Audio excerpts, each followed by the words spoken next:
Hello and welcome once again to GN Live. My name is Gilbert Nyambabvu and thank you. Thank you ever so much for joining us and for the support that you continue to give to the program. Now, for this edition of the program, I need you to imagine this situation. You have just been hired as a senior executive with a state-owned telecoms company. You're just settling into a new role. You begin to look at the budgets and you start reviewing some of the existing contracts. And in that process, it becomes immediately clear that something is not right. A lot of things are not sounding and smelling okay. One of the cases you discover relates to a list of between 400 and 500 individuals who are not identified. But these individuals are getting monthly allocations of free data from the company. And the total spend on this activity by the company is $10,000 every month. And it's not clear what these people are doing on behalf of the company, what value the business is getting from this $10,000 expenditure. You also realize that there is a media partner who are on a quarterly retainer of $25,000, which they're getting from the company, and it's not clear what they're doing for that money. But what is more, that same media partner are submitting to the company invoices running into tens of thousands of US dollars. Again, it's not clear what services these invoices are in respect of. There's also another case of a commissioning of a documentary. The invoice for this is $6,000, which has been submitted, but the documentary itself has not yet come through. But the invoice has and it needs to be paid. And this documentary, which has been charged or invoiced at $6,000 is only 5 minutes long. Naturally, you put these payments on hold, you refuse to approve them until you get proper explanations on what exactly is going on. You would expect that the company would commend you for this due diligence. But no, what does the company do? It decides to fire you. But the company does not just fire you in that professional, amicable parting of ways where you are thanking one another and wishing each other all the best in your future endeavors. No, they don't do that. The language which is used by board members who are quoted in the media is damaging. It is malevolent. It is malicious. You get the sense that there is an attempt to commit the equivalent of professional assassination. You get the sense that someone is determined to ensure that you don't get another job anyway again after this. And that raises the question, why is a person who was apparently doing the right thing for the company being punished with dismissal, and dismissal in a way that destroys their future professional prospects? Today on GN Live, we unpack what really happened in the curious dismissal of NetOne's former head of public relations, Richard Mahomva. There are reasons that the companies put out, which are out there. We're not interested in those. We are interested in what they chose not to tell you. We'll discuss that after this break.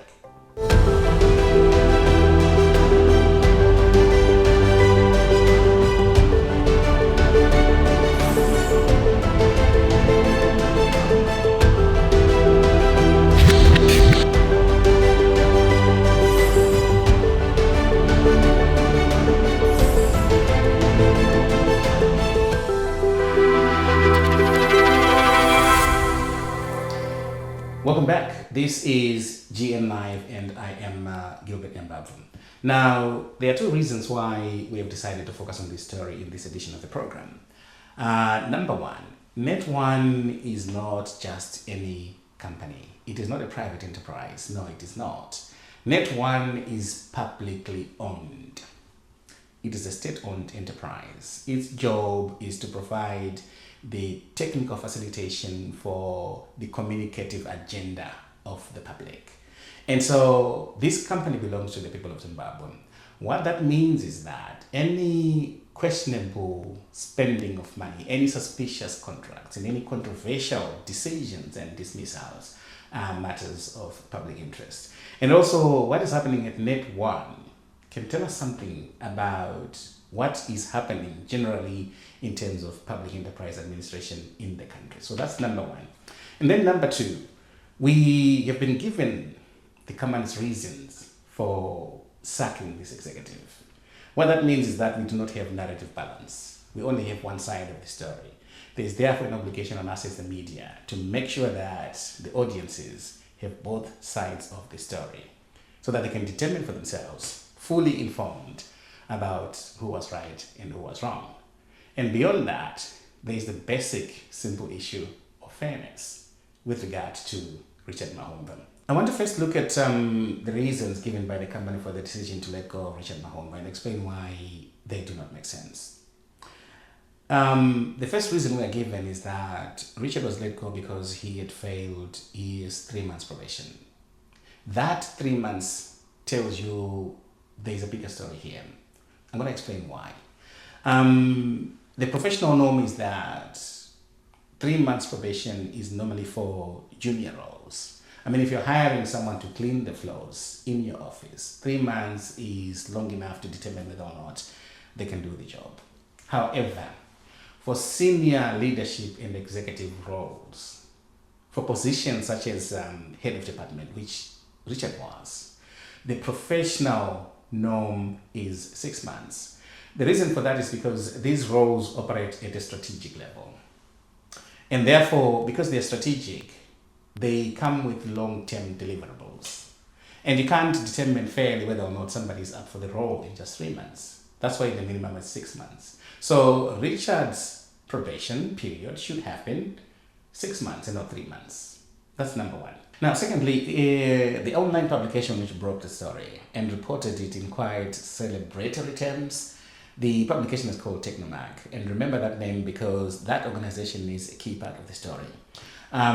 They quoted an unnamed board member saying that Mahomva failed his probation because he was found to be unprepared. He was found to lack private sector corporate experience. The suggestion was that because Mahomva was coming from government, he was a director in the Ministry of Information before moving to NetOne. He had therefore struggled to make that adjustment from the public sector to the private sector. But that is absolute nonsense. The idea that NetOne is private sector is for the birds. That company, NetOne, is government owned. It is a parastatal, it is a department in the Ministry of ICT. By constitutive intent and operational premise, NetOne is not private sector. NetOne is public sector. And so there was no serious cultural and mindset change which Mahomva needed to make to move from the Ministry of Information to the Ministry of ICT. It is really like moving from one bedroom to the other in the same house. So, if the official explanations given by the company for the dismissal of Richard Mahomva don't make sense, what exactly was going on? Now,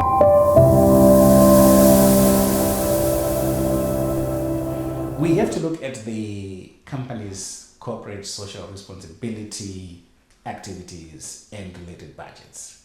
Remember earlier on I talked about that list of between 400 and 500 people who were getting free data from NetOne at a cost to the company of about $10,000 every month.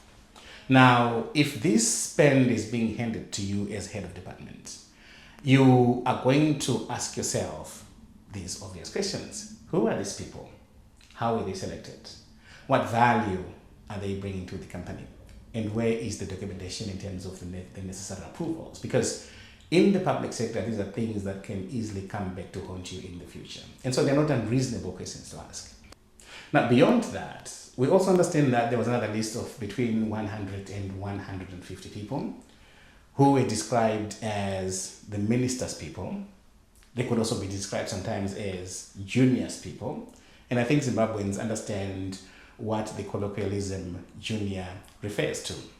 But again, where is the evidence that the minister actually authorized this? Where is the proof that junior is even involved? Is it not the case that these names were just being used to justify some irregular benefits to some individuals? These are clearly not unreasonable questions to ask. They are basic governance questions, and one would be entitled to ask those questions.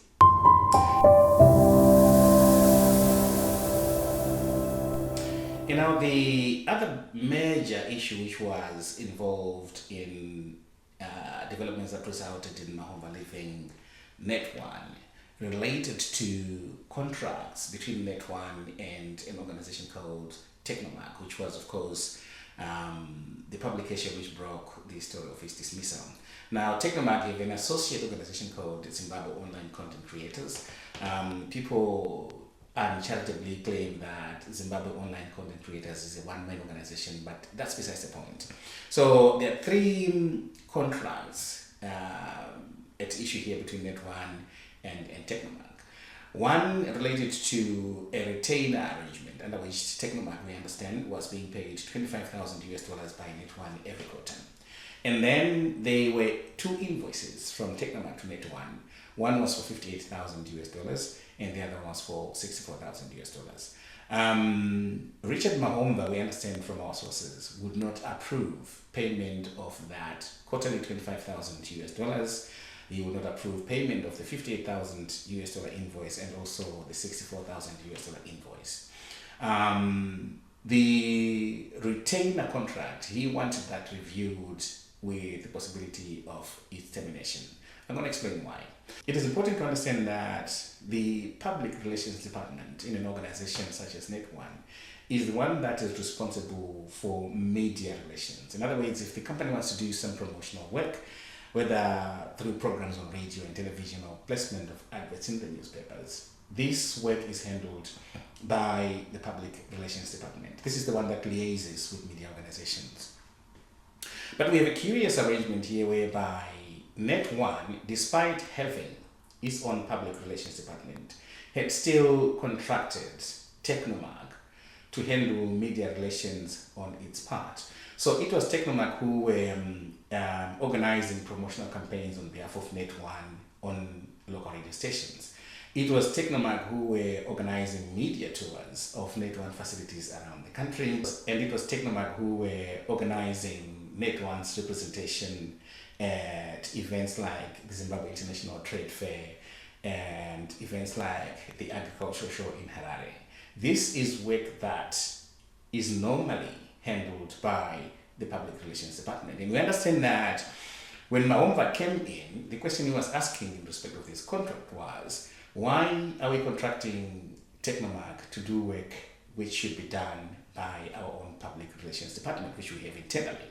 And so he was proposing that this contract should be reviewed with the potential to terminate it. And so he withheld renewal of that contract and payment of that $25,000 retainer. That's number one. And then, despite Technomark being on this retainer arrangement, they had also submitted two invoices to NetOne in respect of work which was supposedly done on behalf of the company. One invoice was for $58,000, and the other one, we understand, was for $64,000. Again, our sources say Mahomva put payment of these invoices on hold pending further clarifications and or investigations.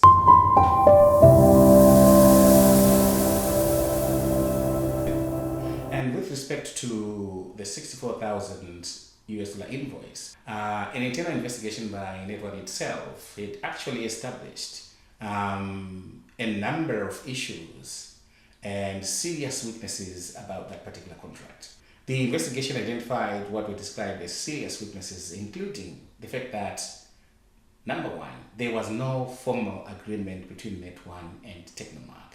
And secondly, there was no business impact evaluation mechanism with respect to that particular contract in line with the requirements of NetOne itself. So these are some of the reasons that we understand Mahomva cited in not processing payment of these particular invoices. I, however, need to make something clear here. Some people have wanted to blame Technomark and the people behind that organization for what happened to Mahomva. I do not. Technomark were able to come up with their own hustle and were smart enough to identify some useful idiots they could work with within NetOne to make money for themselves. So for me, Technomark are not doing anything wrong here. They're trying to make money, and so far as we know, there's nothing illegal about that. If they have done anything criminal, that is a matter for the police. The more important issue is about governance in public enterprises. If systems are weak, if procurement is unclear, and if oversight is lacking, then abuse clearly becomes possible.